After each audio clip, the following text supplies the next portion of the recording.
Hello friend, welcome to my YouTube channel. जैसा कि आप लोग जानते होंगे कि मैं 15 दिन का चैलेंज चला रही हूँ कि how to crack AIB exam in 15 days. तो आज 19 तारीख है और अब हमारे पास ज़्यादा समय नहीं बचा है। मात्र अब 10 से 11 दिन हमारे पास बचे हुए हैं AIB एग्ज़ाम के लिए। तो आप अपना प्रिपरेशन कर रहे हो? कैसे कर रहे हो? हर दिन एक सेट लगा रहे हो? मैं तो हर दिन एक सेट लगा रही हूँ और मैंने अभी तक 2015 तक का सेट लगा चुकी हूँ मैं।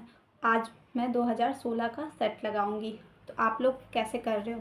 और बेयर एक्ट्स भी रीडिंग डाल रहे हो, पढ़ रहे हो उसको? उसमें जो भी इम्पॉर्टेंट सेक्शन है, क्या आप उसे अंडरलाइन कर रहे हो? अगर नहीं कर रहे हो तो बेशक कर लीजिए। और इंडेक्स में ना, जैसे हम लोग पढ़ते हैं इंडेक्स है, ठीक है, ये कंपनी लॉ का बुक है। तो मान लीजिए कुछ ऐसा इंपॉर्टेंट सेक्शन है जो कि अब हम वहाँ पे तो टिक करेंगे अंदर, जो भी मान लीजिए का लिमिटेशन कि पब्लिक कंपनी में कितने मेंबर हो सकते हैं, ज़्यादा से ज़्यादा और कम से कम, मैक्सिमम और मिनिमम, तो वो तो अंदर हम करेंगे 50। और डायरेक्टर कितने हो सकते हैं और पब्लिक और प्राइवेट में, तो वो सब तो हम लोग अंदर अंडरलाइन करेंगे। बट जो इंडेक्स होता है वहाँ पे भी आप ना इसको टिक कर लो इंडेक्स में कि कौन सा इंपॉर्टेंट सेक्शन है और उसे अंडरलाइन कर दो यहाँ पे। और वहाँ पे आप छोटा सा, ज़्यादा नहीं, 2-3 वर्ड में अगर कुछ लिखना चाहते हो तो पेंसिल से उसे मार्क कर दो तो अच्छा रहेगा। और इंडेक्स में आप चाहो तो ऐसे पेन मत यूज़ करना, चाहो तो कर सकते हो बट ज़्यादा हाईलाइट नहीं करना चाहिए। अगर आप बुक्स में ज़्यादा हाईलाइट, कोई भी पेन या मार्कर तो बिल्कुल यूज़ मत करना। हल्का सा पतला सा, एकदम हल्का सा मिनिमम, जो किसी के नज़र में ना आए, अगर कोई चेक भी करे तो सिर्फ आपको पता हो। तो अपने लिए अंडरलाइन करना है, ना कि सबको दिखाने के लिए। तो वैसे आप अंडरलाइन कर सकते हो। और तो आप लोग का कैसा जा रहा है, प्रिपरेशन कैसे कर रहे हो? आप लोग भी हमको बता सकते हो इन कमेंट सेक्शन में। तो जैसा कि मैं आज, आप चाहो तो MCQ तो लगाते रहना हर एक बेयर एक्ट का। जैसे मैंने अभी कंपनी लॉ आज मैं पढ़ी थी, तो कंपनी लॉ का मैं क्या करूँगी, उसका MCQ लगा लूँगी अलग से, अलग बुक से। और उसके बाद एक सेट का जो बुक है वो तो हर दिन लगाना ही है, बहुत अच्छा रहेगा। अभी तो मैं फ़िलहाल कुछ और काम में बिज़ी थी, तो उसकी वजह से अच्छे से मैं वीडियो भी, एक दिन का मेरा गैप हो गया है। बट कोई बात नहीं, चलते रहेगा। प्रिपरेशन ज़रूरी है, ओके? तो आप लोग भी अपना प्रिपरेशन करते रहिए अच्छे से। मैं ये बताना चाहती हूँ कि आज कुछ इम्पॉर्टेंट केस लॉ होते हैं और एक लैटिन मैगज़ीन, जो कि वो भी आपके एग्ज़ाम में आ सकता है। ज़्यादा नहीं आएगा, 2-3 ही आएगा, लेकिन आपके एग्ज़ाम में लैटिन मैगज़ीन भी आएगा। तो आप उसको भी एक बार गो थ्रू कर लो, देख लो।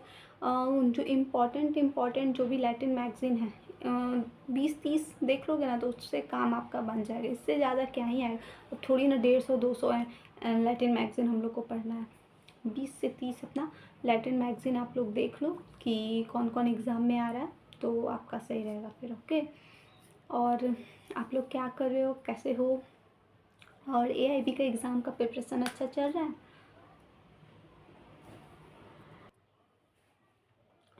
तो मैं आप लोगों को आज एक कॉन्स्टिट्यूशन का कुछ लैंडमार्क जजमेंट बताना चाहूँगी।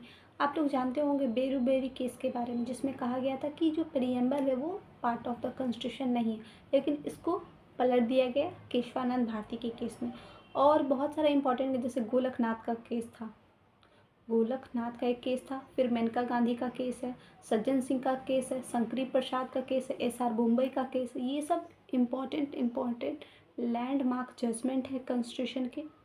इसके अलावा आप कॉन्स्टिट्यूशन CPC को भी आप बहुत ध्यान से पढ़ोगे, क्योंकि CPC मानते हैं कि बहुत बड़ा सब्जेक्ट है, उसमें बहुत सारे रूल्स ऑर्डर पढ़ने पड़ते हैं। बट हाँ, कुछ उसके जो भी इम्पोर्टेंट प्रोविज़न, जैसे सूट कहाँ इंस्टीट्यूट होगा, तो सूट कौन से सेक्शन में, तो सेक्शन 26। ये सब आपको बेसिक, समन कैसे भेजा जाता है, या फिर समन का कौन सा ऑर्डर, विटनेस को कौन से ऑर्डर में समन भेजा जाएगा, और डिफेंडेंट को कौन से ऑर्डर में समन, डिफेंडेंट को ऑर्डर नंबर 5 में और विटनेस को ऑर्डर नंबर 16 में। अब जो डिग्री आती है वो कैसे इंस्टीट्यूट होगी, तो डिग्री का सेक्शन और डिग्री का ऑर्डर 20 है। तो जो भी है इस टाइप के CPC का प्रोविज़न, सूट कैसे इंस्टीट्यूट है, डिफेंडेंट को कैसे समन जाएगा, ये सब तो स्टेटमेंट बेस्ड क्वेश्चन है, लेकिन आपको सेक्शन और उसके ऑर्डर याद होने चाहिए CPC में। और बीएनएस और बीएसए का तो इजी है, इजी नहीं है, इजी तो कुछ होता ही नहीं है। तो आप अपना देख लेना उसके हिसाब से बीएनएस और बीएसए, और इन सब का भी छोटा छोटा शॉर्ट्स नोट्स मैं आपको इस वीडियो के माध्यम से लेकर आऊँगी और आप लोग को बताऊँगी। जो मैं पढ़ूँगी वो जो हो सके शॉर्ट्स नोट्स मैं आपके लिए लेकर आऊँगी। तो आज के लिए इतना ही, मिलते हैं नेक्स्ट वीडियो में।